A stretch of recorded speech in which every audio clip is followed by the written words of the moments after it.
Let's wait for a minute, then we will start, inshallah.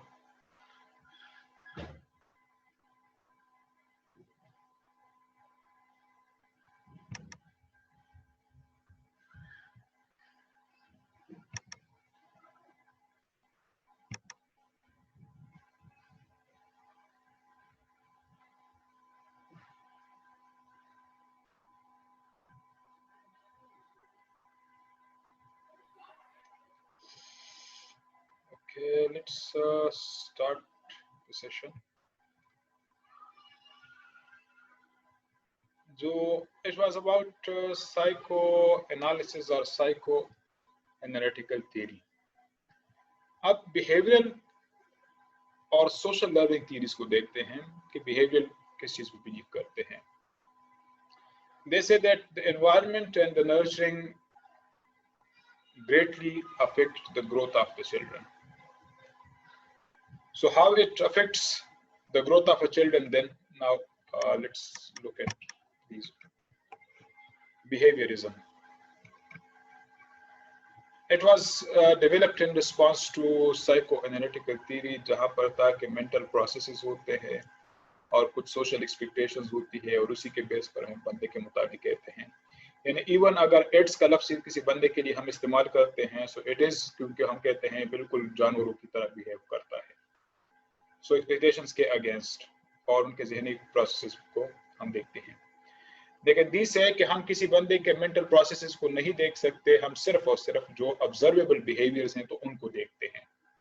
According to behaviourist, we can not जज और understand what's going on inside the mind of an individual. What we see the observable behaviours. तो observable behaviours को हम देखते हैं और उसी के बेस पर इस लफ्ज बिहेवियरिज्म वाज आल्सो कॉइन्ड. और इसके जो व्यूज थे that became dominant in 1920s to 1960s. जो prominent behaviorist है it's John Watson. जो John Watson है तो इनको father of American behaviorist theory भी कहा जाता है. And according to him, कि children are passive beings और आपकी मर्जी है they can be molded by controlling the stimulus response association. इस तरह कि मैंने शुरू में बताया कि behaviors believe in the stimulus response or incentives, कि इसके जरिए से आप बच्चे से कुछ भी बनवा सकते हैं, कुछ भी करा सकते हैं. Now these are the two theories which we are going to discuss. एक को जो behaviorist theories हैं, एक पावलोव की है जिसको classical conditioning theory कहते हैं और एक B.F. Skinner या बोरिस फ्रेडरिक स्किनर भी उनको कहते हैं, उनकी operant conditioning theory है. Now what does they say about behaviorism? Pavlov, he was a Russian psychologist जिन्होंने कुछ एक्सपेरिमेंट्स किए डॉग्स पे और आपको ने पढ़ा होगा लाजमन, बल्कि मुख्तसरन मैं यहाँ पे बता दूं कि उन्होंने डॉग्स पे एक्सपेरिमेंट्स किए. डॉग्स पे क्या एक्सपेरिमेंट किया कि डॉग्स को वो फूड दिखाते थे और जो ही वो फूड को देखता था डॉग तो उनके मुंह से सेलिब्रेशन शुरू हो जाती थी या लुआब आना शुरू हो जाता था. तो उन्होंने जो फूड के लिए लफ्ज़ इस्तेमाल किया दैट वाज अनकंडीशनल स्टिमुलस, और जो सेलिब्रेशन आती थी उनके मुंह से जो लुआब निकलता था that was called unconditional response. इसको UCR भी कहते हैं और US भी कहते हैं, अनकंडीशनल स्टिमुलस. फिर एक वक्त आया कि फूड के साथ साथ या जो गोश्त वगैरह मीट वगैरह वो ऑफर करता था डॉग को, तो उनके साथ एक और चीज इजाफी एसोसिएट कर दी कि food sighting plus bell ringing. घंटी भी बजाता था और फूड भी दिखाता था. जो ही वो फूड और घंटी बजना शुरू हो जाती थी एक साथ, सो डॉग के मुंह से फिर सेलिब्रेशन शुरू हो जाती थी. इस बिल की चूंकि यहाँ पे कोई अहमियत नहीं थी क्योंकि फूड इसके साथ था, तो इस बिल को उन्होंने कहा इट्स अ न्यूट्रल स्टिमुलस. इसका कोई किरदार ही नहीं है इस सेलिब्रेशन में. असल में जो डॉग के मुंह से सेलिब्रेशन निकलता था वो फूड की साइड के साथ ही निकलता था, लेकिन इट वाज एसोसिएटेड या हैबिट फॉर्मेशन के लिए उन्होंने बिल को भी साथ शामिल कर दिया. और जो सेलिब्रेशन था so it was called conditional responses क्योंकि इसके साथ एक और चीज को भी एसोसिएट किया गया, इट वाज द बिल. अब कुछ वक्त के बाद बिल या घंटी बजा, सिर्फ घंटी बजाता था वो पावलोव, फूड वो नहीं दिखाता था, और जो डॉग था तो उसके मुंह से सेलिब्रेशन शुरू हो जाती थी। यानी फूड अभी उनके पास नहीं है, सिर्फ रिंगिंग ऑफ द बिल है, और रिंगिंग ऑफ द बिल के साथ ही सेलिब्रेशन शुरू हो जाती थी, क्योंकि फूड अवेलेबल नहीं था, फूड की साइड बिल्कुल नहीं थी। इस बिल को कहा गया अनकंडीशनल स्टिमुलस, CISP इसको कहते हैं, और celebration is called conditional responses. Now what is the message behind this one? He says that if we develop some habits, or if we provide some incentives to the students in the beginning, then later on, even if those incentives aren't present over there, but still they will respond like that. Repeating, यानी पहले तो food provide करता था, food के साथ वो celebration शुरू हो जाती थी, रिस्पॉन्स आ जाता था। फिर को जो है फूड के साथ बिल्कुल एसोसिएट किया गया, कोई इंसेंटिव्स वगैरह रखे गए, फिर वो कंडीशनल रिस्पॉन्स, वही सेलिब्रेशन शुरू हो जाती थी। एक स्टेज आ गया कि सिर्फ रिंगिंग ऑफ द बिल और रिंगिंग ऑफ द बिल के साथ सेलिब्रेशन शुरू हो जाती थी। यहाँ से जो लर्निंग के लिए थ्योरी अखज़ की गई वो ये थी कि आप बच्चों के लिए इंसेंटिव्स रखा करें, स्टिमुलस रखा करें, सो स्टिमुलस के बेस पर बच्चे फिर रिस्पॉन्ड करेंगे। सो बाज़ों का वो स्टिमुलस अगर एग्जिस्ट ना भी करे, यानी आप बच्चे को जब भी वो पास हो जाए तो उनको कुछ इनाम वगैरह दिया करें। अब इनाम आप देते हैं तो बच्चा मोटिवेटेड है, क्योंकि स्टिमुलस उनके लिए इनाम है, और उसके बेस पर वो रिस्पॉन्ड करता है, तैयारी करता है। एक स्टेज ऐसा आएगा कि अगर वो काम नहीं, सॉरी, आप इनाम ना भी दें, लेकिन उनके जहनों में ये होगा कि इनाम मिलेगा, so it will work for big time also, even if the price or the incentives aren't provided then.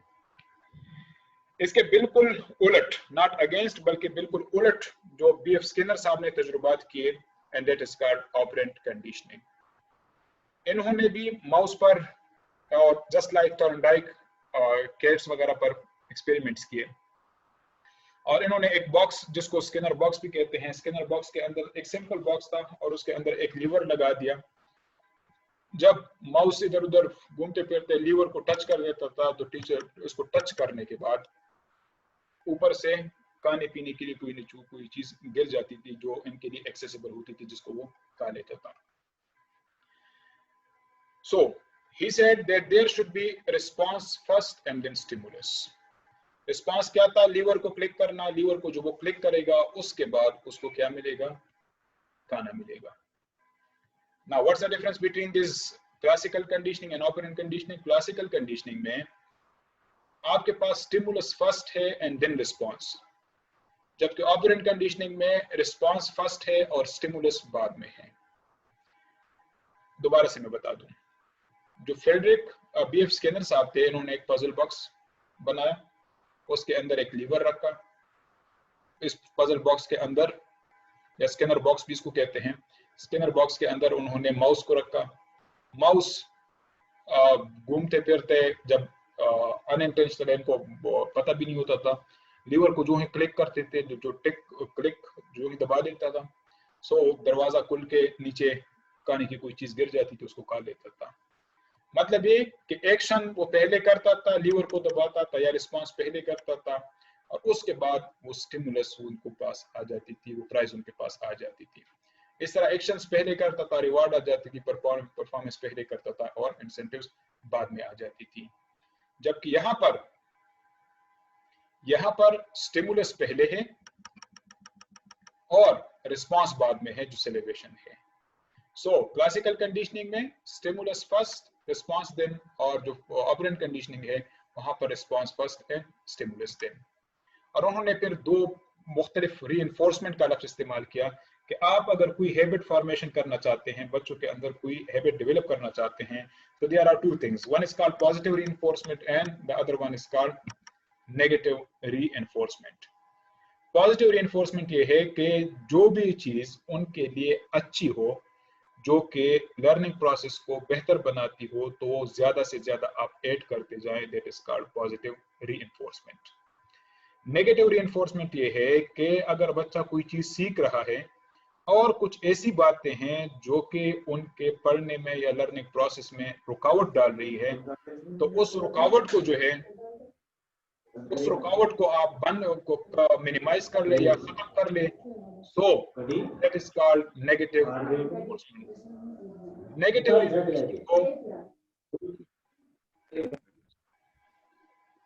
Negative reinforcement को आप कभी भी ये ना लें कि वो चीजें, यानी ऐसी चीजें जो नेगेटिव हो तो वो हम डाल दें। नो नो, दोबारा से मैं बता दूं, पॉजिटिव रिइंफोर्समेंट मींस कि जो चीजें उनके लर्निंग प्रोसेस में, बच्चों के लर्निंग प्रोसेस में हेल्पफुल होती है तो उनकी तादाद हम बढ़ा दें। नेगेटिव रिइंफोर्समेंट ये है कि जो चीजें उनके लर्निंग प्रोसेस में रुकावट बन रही हो तो उन रुकावटों को हम कम कर दें। Now, there is a difference between negative reinforcement and punishment. Punishment और reinforcement, यहाँ से आपको मजीद क्लैरिटी आ जाएगी। नेगेटिव reinforcement means कि जो चीजें उनके सामने रुकावट आ रही हैं उनके लर्निंग प्रोसेस में, तो उन रुकावटों को आप खत्म कर दे, that is called negative reinforcement. Punishment ये है कि आप कोई आदत छुड़वाने के लिए, कोई फिजिकल या अदर जो उनको चीजें मिली हुई हो तो उनसे आप उनको महरूम कर दे, that is called the punishment. किसी चीज से महरूम करना, दैट इज द पनिशमेंट। अगर सिर्फ फिजिकल पनिशमेंट को आप जहन में ना रखें, यानी आप कोई रिवार्ड देते थे वो रिवार्ड ना दे, बच्चों को कोई इनाम वगैरह देते थे वो इनाम ना दे, तो it is also a sort of punishment. लेकिन नेगेटिव रिइंफोर्समेंट वो होगी कि बच्चों के लर्निंग प्रोसेस में जो रुकावटें पैदा हो रही थी तो उन रुकावटों को आप खत्म कर ले, that will be negative reinforcement.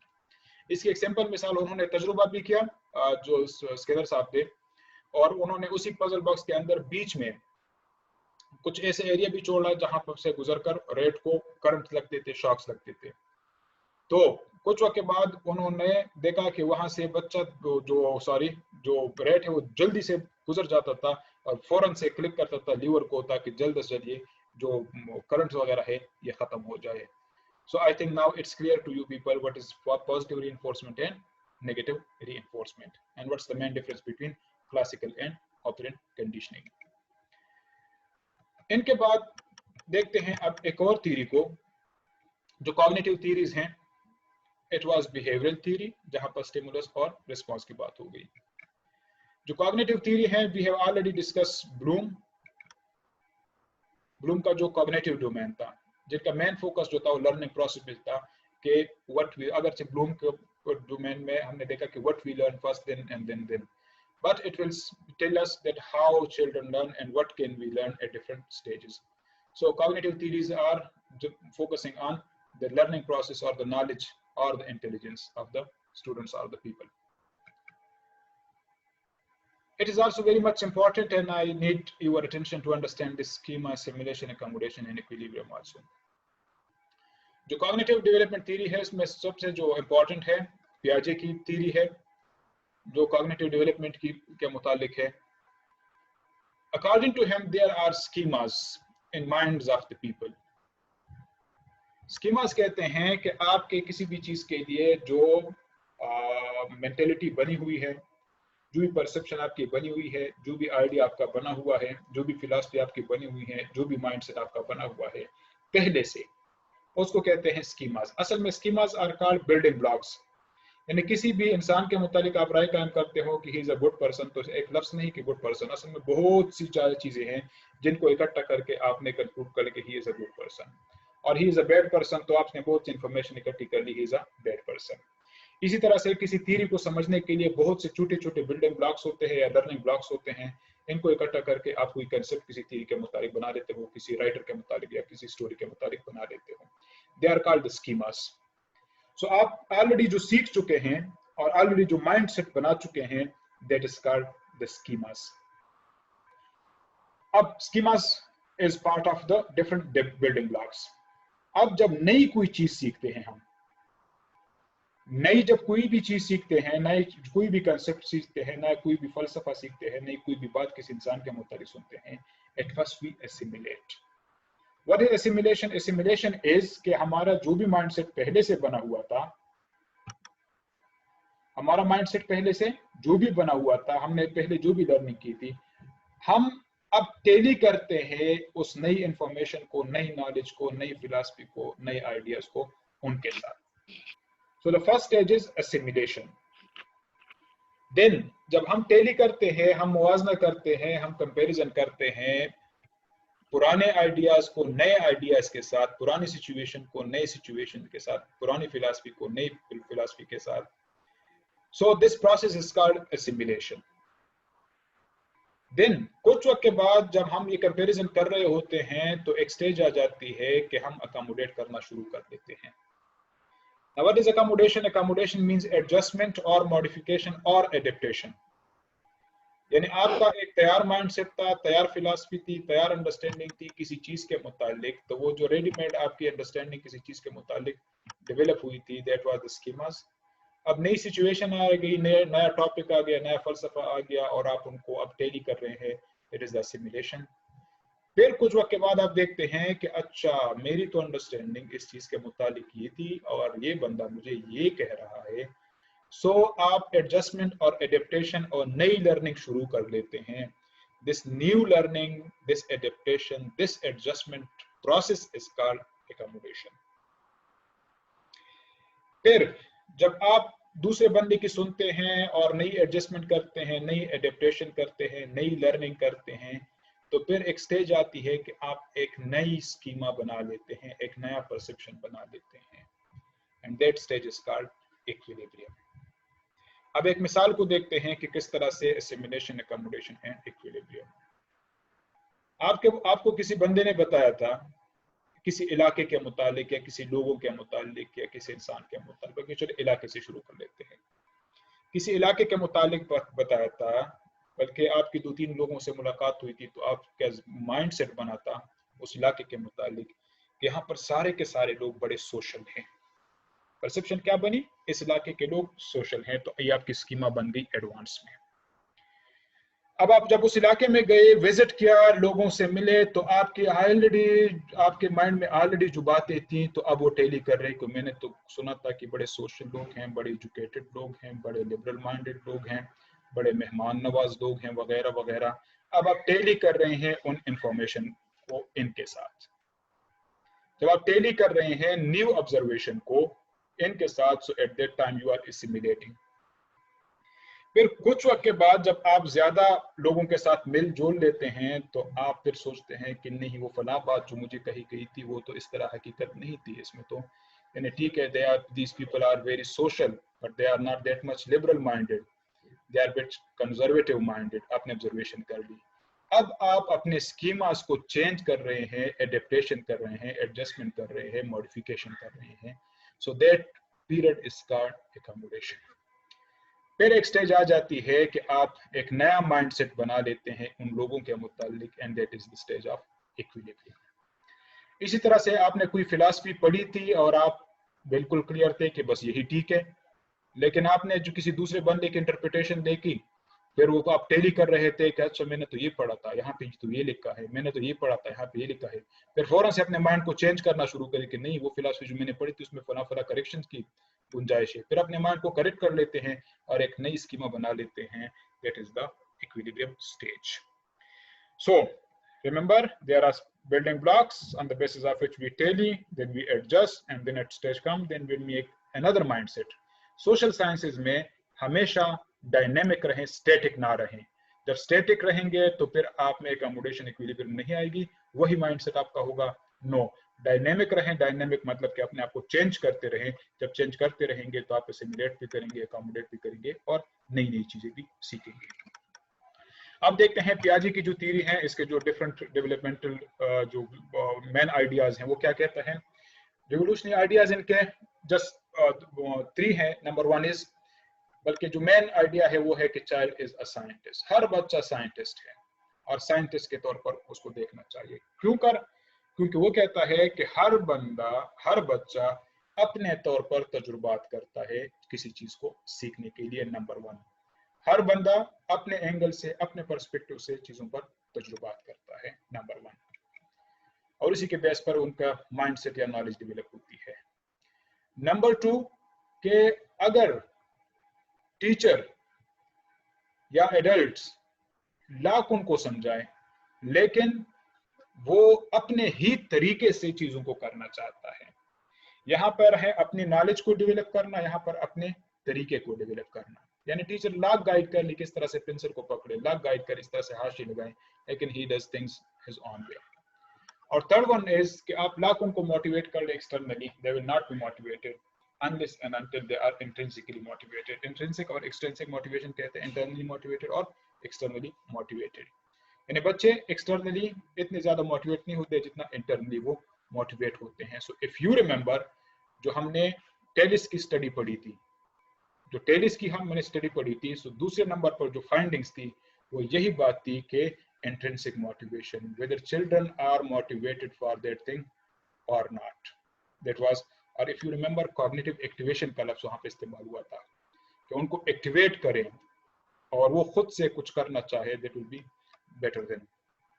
Now from here child is this means कि बच्चा अपने तरफ पर तजुर्बात करता है, अपने तरीके से सीखता है, अपनी सोच रखते हैं और they are intrinsically motivated.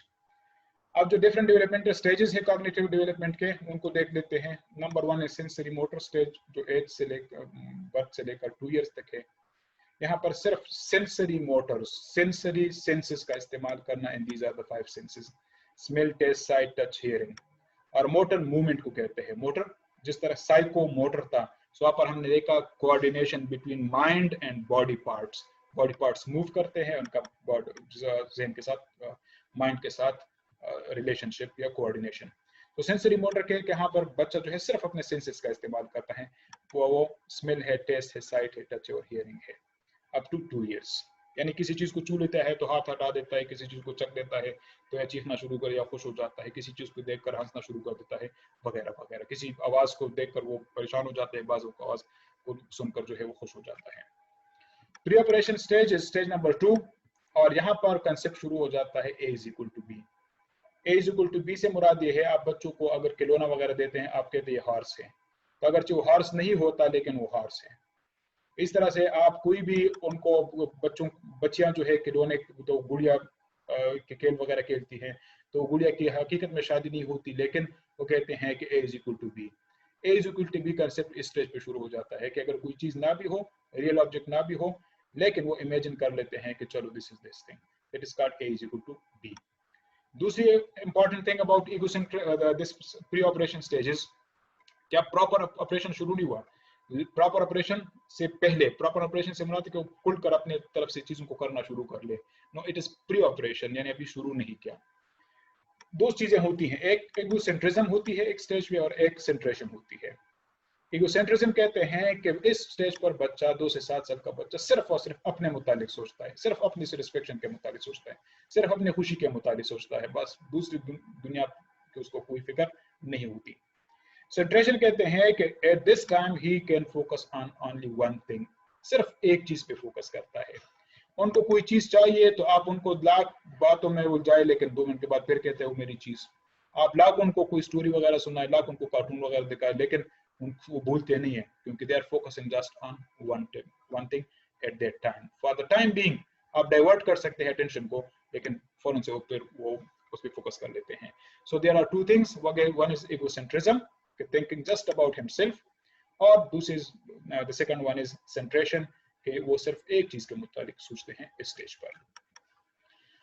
The third one is concrete operation stage, जो 7 साल से लेकर 11 years तक है, और यहाँ पर बच्चा बिलीव करता है इन concrete objects। यहाँ पर आप ख्याली दुनिया नहीं बना सकते, उनको हर एक चीज के लिए प्रूफ चाहिए, सॉलिड प्रूफ चाहिए, रियल ऑब्जेक्ट्स चाहिए। अगर रियल ऑब्जेक्ट्स को देख ले दे आर सेटिस्फाइड, अगर रियल ऑब्जेक्ट्स को ना देखे तो बार बार बच्चे सवाल करते हैं। हर एक चीज के लिए वो प्रूफ चाहते हैं, वो रियल चीजों को चाहते हैं, मॉडल्स पे इतने सेटिस्फाई नहीं होते। The fourth one is a formal operation stage, and it is from 12 up to as long as he lives।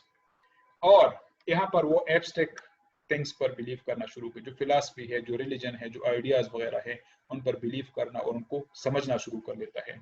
12 साल से छोटे बच्चों को आप लाख फलसफे वगैरह पढ़ाए, उनको समझ ही नहीं आती, क्योंकि they believe in concrete objects only, and they are thinking about themselves only, and they are thinking about one thing also, they cannot compare things।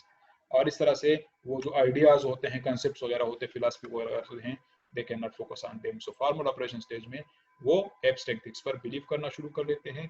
आप परियों की बातें करें, आप जन्नत दोज़ख की बात करें, they start believing in them. अब social cultural theory क्या है? It was presented by Vygotsky, और Vygotsky की theory जो है इसको social learning theory कहते हैं. There are three things. One is ZPD, one is scaffolding, and one is social learning. ZPD stands for zone of proximal development. Proximal कहते हैं maximum development. यानी हर बच्चे की maximum किसी चीज को pick करने की ability को ZPD कहते हैं.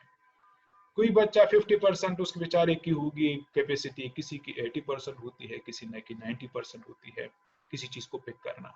ये जो मैक्सिमम कैपेसिटी है किसी चीज को भी पिक करना, दैट इज कॉल्ड ZPD. लेकिन ZPD तक पहुंचने के लिए he needs support. किस चीज की सपोर्ट? स्कैफोल्डिंग के. स्कैफोल्ड आप लोगों ने लफ्ज सुना होगा, जो हम दीवार वगैरह, जो मेसन वगैरह बनाते हैं तो अपने लिए वो स्कैफोल्ड बना लेते हैं, सपोर्ट बना लेते हैं जिसके ऊपर खड़े होकर वो दीवार वगैरह बनाता है. So he needs the support of someone who will help him to achieve the ZPD. यानी अगर बच्चे के अंदर जितनी भी कैपेसिटी हो, अगर उसके पास गाइड ना हो, एक लर्न पर्सन ना हो, he will never be able to reach to that you can say maximum capacity or maximum mental level of him. इस तरह सोशल लर्निंग के बच्चे जो हैं उनके लिए एनवायरनमेंट पैदा करके और उनको इन्वॉल्व करके हम इस ZPD तक पहुंच सकते हैं. Now look at this next page and it will make it clear to you what is meant by this ZPD. So zone of proximal development, ZPD, किसी भी बच्चे की मैक्सिमम कैपेसिटी किसी भी चीज को पिक करने को कहते हैं ZPD. लेकिन ZPD के लिए एक ऐसे बंदे की जरूरत होती है जो MKO हो, जो मोर नॉलेजेबल अदर्स हो. यानी किसी बच्चे की अगर कैपेसिटी 80% है तो वो खुद ब खुद 80% तक नहीं पहुंच सकता, उसको किसी बंदे की सपोर्ट चाहिए जो ज्यादा इल्म रखता हो इस फील्ड के मुतालिक. आप लोगों ने मुख्तलिफ प्रोफेशंस के बंदे देखे होंगे और उनके कोचेस होते, कोच, तो वो कोच इतना सक्सेसफुल नहीं होता जितना कि वो खिलाड़ी खुद होता है. लेकिन ही नोज द ट्रिक्स. जो ट्रेनर है, जो कोच है, he knows the tricks how to achieve that maximum potential. इस तरह a teacher may not be a doctor by himself. A teacher may not be an engineer by himself. A teacher may not be a successful lawyer by himself. लेकिन he knows how to make lawyers. He knows how to make doctors. He knows how to make engineers, etc. Because he has more knowledge about how to reach to that maximum potential of the individuals. So ZPD is now clear to you, I think. It means that the maximum potential in a man, in a child, but which he cannot get without help or support of a more knowledgeable other, that is the teacher or the society. और scaffolding कैसे कहते हैं? Scaffolding के the teacher shouldn't spoon feed, के वो तैयार लुकमा, तैयार चीजें उनको बना कर दे बच्चे को, तो कभी भी वो ZPD तक नहीं पहुंच सकता. No, the teacher or society should scaffold in the sense कि उनको सिर्फ सपोर्ट करे और इनको इंडिपेंडेंटली चीजों को लर्न करने दे, बजाय इसके कि आप तैयार चीजें बच्चे को देंगे तो कभी बच्चा अपने मैक्सिमम पोटेंशियल तक नहीं पहुंच सकेगा. बल्कि जस्ट सहारा दे जहां पर उनको जरूरत पड़े, जहां पर उनको कोई चीज समझ ना आ जाए तो वहां पर उनको समझा दें, डिफरेंट और डिफिकल्ट सिचुएशन में उनको डालें. लेकिन अगर जरूरत ना हो तो अनड्यू उनको सपोर्ट ना दें. Make him an independent learner, और जहां पर रिक्वायर्ड हो you have to provide him the learning material or the learning help. So it's over from me. Now if you have any question you can ask me about today's lesson.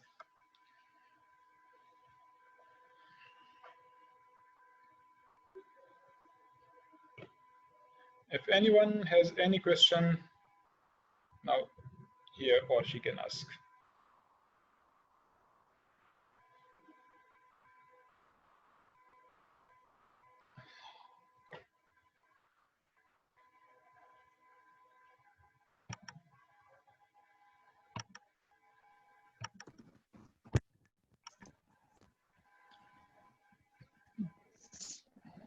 Hello sir.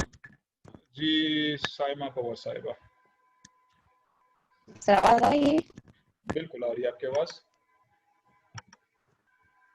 Sir मुझे ये पूछना था कि जो आपने पढ़ाई psychology का जो बारे में पढ़ाया, तो वो तो आपने जो भी चीजें सिखाई कि ओरल स्टेज, इनल स्टेज, जो स्टेज है, तो उसमें ज्यादा सर रोल जो है पेरेंट्स का है।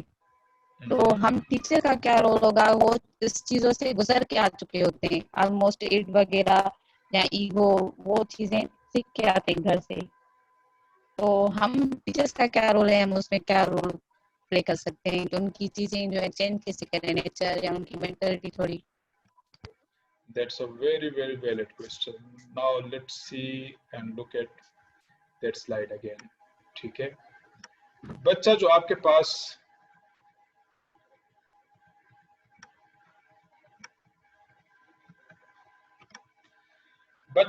पास आता है, so he comes at this stage. इसी तरह है कि 6 इयर्स के बाद तकरीबन बल्कि 5 to 6 इयर्स लेटेंसी स्टेज में आपके पास आता है। अब लेटेंसी स्टेज में when he enters to this period, now he needs, if you remember, gang age का लफ्ज हमने इसके लिए इस्तेमाल किया था, where there should be grouping, where there should be cooperative learning, where they should be allowed to learn from each others. अगर आप इंडिविजुअल स्टूडेंट्स पे फोकस करेंगे, तो वो जो एक एरिया थी इस स्टेज पर कि they should become more social, they should learn how to interact with the people, तो वो चीज आपने स्किप कर ली। इस स्टेज पर आपका कोई कंट्रोल नहीं है। यू आर एब्सोल्युटली राइट, इस स्टेज पर आपका कोई कंट्रोल नहीं है, क्योंकि अगर छोटे बच्चे को दूध टाइम पे नहीं पिलाया गया, सही तरीके से नहीं पिलाया गया, साफ सुथरा नहीं रखा गया, so it will create lot of problems for you. इस तरह अगर फेलिक स्टेज है, सो लेकिन इस स्टेज पर एक चीज मैं आप लोगों को इजाफी बता दूं, if the mother doesn't provide proper care to the students, you will see that that child will have more affiliation towards the जो टीचर होती है, और उनमें उनको अपनी माँ दिखती है। ऐसे स्टूडेंट्स जो डिप्राइव्ड होते हैं इस स्टेज पर, तो वो जो अपने टीचर्स वगैरह होती हैं, आपने ये नोट किया होगा, so they are more inclined towards them, और उनको बिल्कुल माँ जैसा दिखती है, and they find love in them.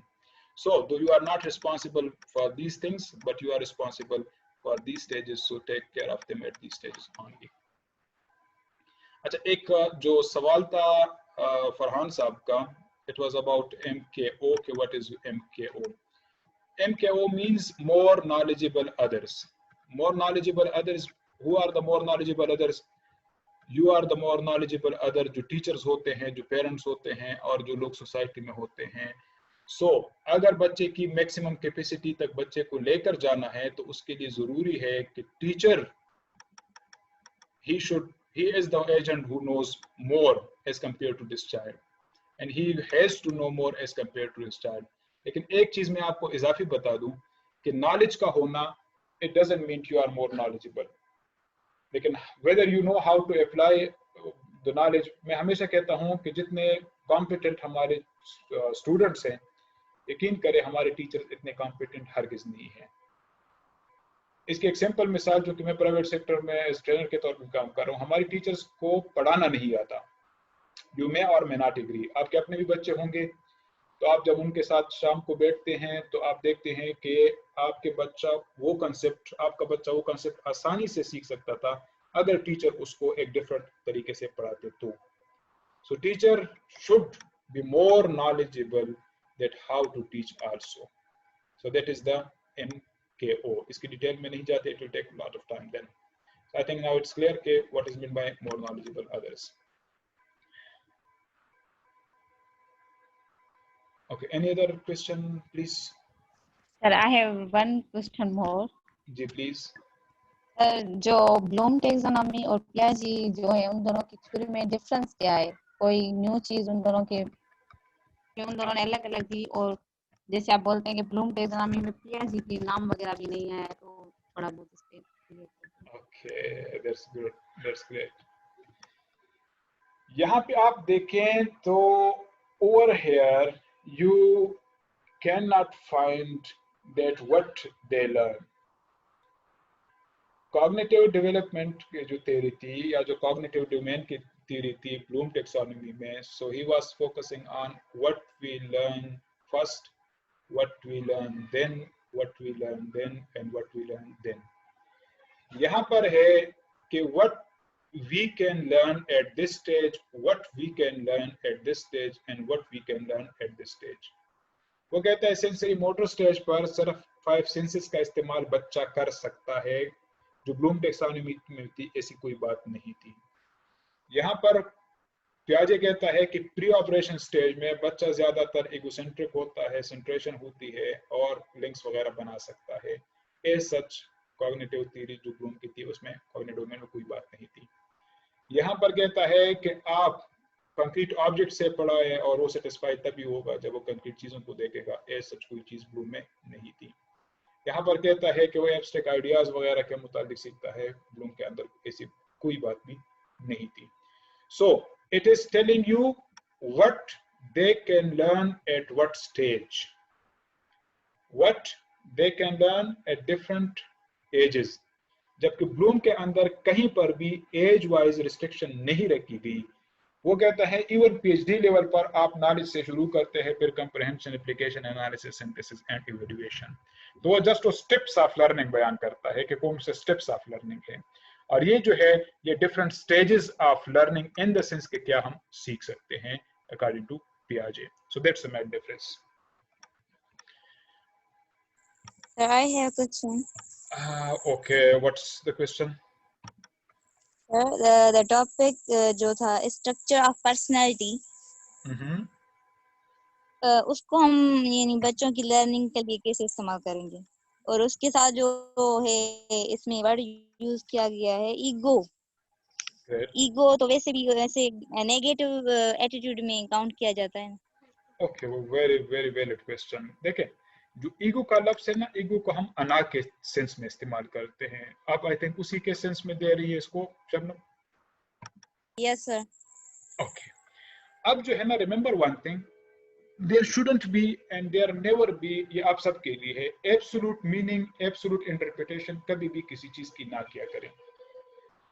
अब कॉग्निशन जो है, कॉग्निटिव को अगर हम ब्लूम के पर्सपेक्टिव में ले तो वहां पर वो कुछ और कह रहे हैं। यही कॉग्निटिव एरिया जो है, अब पियाजे अभी मैंने बता दिया कुछ और कह रहा है। सो ईगो को जब भी आप डिफाइन करें तो अगर आप सिगमंड फ्राइड के कंटेक्स्ट में ईगो की डिफिनीशन लेंगे, एक ईगोसेंट्रिज्म भी थी, अभी हमने देखा। वो ईगोसेंट्रिज्म कहती है कि जब वो अपने मुताबिक सोचता है, so that is something else. देखिए सिगमंड फ्राइड के कंटेक्स्ट में जब हम इड्स, ईगो और सुपर ईगो की बात करेंगे, देन ईगो विल मीन, इसकी मीनिंग क्या होगी कि बच्चा according to rules and regulation अगर परफॉर्म कर रहा है, so he is an egoist in this sense, not an even an egoist, बल्कि उसको ईगो कंट्रोल कर रहा है। मैंने इगोइस्ट का लफ्ज भी वहां पे बिल्कुल इस्तेमाल नहीं किया था। He is controlled by the ego. So this ego word should be taken in context of Sigmund Freud. इसकी एक सिंपल मिसाल में एक और दे दूं, लफ्ज है रजिस्टर। अब रजिस्टर का लफ्ज, रजिस्टर को भी कहते हैं, किताब को भी कहते हैं। कहते हैं गाड़ी रजिस्टर्ड है कि नहीं है, अब गाड़ी रजिस्टर कुछ और किसी और कॉन्टेक्स्ट में है। केस रजिस्टर हुआ कि नहीं, वो किसी और कॉन्टेक्स्ट में है। सो एक ही लफ्ज रजिस्टर है लेकिन it is contextual. So when we talk about this ego, तो आपने फौरन से कहना है कि किस सेंस में आ गया, इगोइज्म के सेंस में आया, इगोसेंट्रिसिज्म के इसमें, या इगोइस्ट के सेंस में, या सिगमंड फ्राइड के सेंस में। तो आई थिंक एक जवाब तो आपको ये मिल गया। अब दूसरा सवाल आप ये था कि किस तरह से टीचर के लिए, तो वो देखें, you can not control personality of the people, लेकिन you can respond according to personalities of the people. जब आप उनके माइंड को रीड कर लेते हैं, उनके रिस्पॉन्सेस को देख लेते हैं कि ये बंदा किस टाइप का है, किस नेचर का है, तो उसी अंदाज में जो है फिर आप बिहेव करते, रिस्पॉन्ड करते हैं। कहते हैं a not for the wise and rod for the idiots, for the fools. It means कि हर एक बंदा डिफरेंट अंदाज में चीजों को समझता है। तो इस बंदे के लिए आपने ये वाला रिस्पॉन्स यूज नहीं करना, इस बंदे के लिए आपने ये वाला रिस्पॉन्स यूज नहीं करना। You have to identify